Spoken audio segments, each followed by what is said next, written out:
காலையிலே இப்படி வெறுப்பேற்றுவீங்க அப்படின்னு சொல்லி நான் நினச்சி கூட பார்க்கலங்க. அப்படி என்னடா நடந்துச்சு அப்படின்னு பார்த்தீங்கன்னா, திங்கக்கிழமை வந்துமா ஃபஸ்ட்டு டியூட்டி வந்திருக்கேன், சரி எடுத்துடலாம் அப்படின்னு சொல்லிட்டு எடுத்துட்டு ஒரு 1.5 கிலோமீட்டரில் பிக்கப்புங்க. சரி அப்படின்னு சொல்லிட்டு நானும் அந்த கஸ்டமர் பிளேஸுக்கு போயிட்டேங்க. எப்போவுமே நான் வந்து கஸ்டமர் பிளேஸுக்கு போயிட்டு தாங்க காலே பண்ணுவேன்.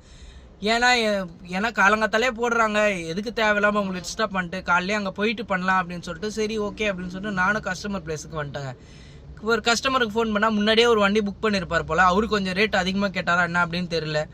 நான் தான் உங்களை 1/2 மணி நேரத்துக்கு முன்னாடி கேன்சல் பண்ண சொல்லிட்டாங்க. சார் நீங்கள் கேன்சல் பண்ணாதான் சார் அடுத்த புக்கிங் மாறி மாறி போயிட்டுருக்கு, அது இல்லைனா வந்து போயிட்டே இருக்கும் சார் அப்படின்னு சொல்லி நான் சொன்னேன்.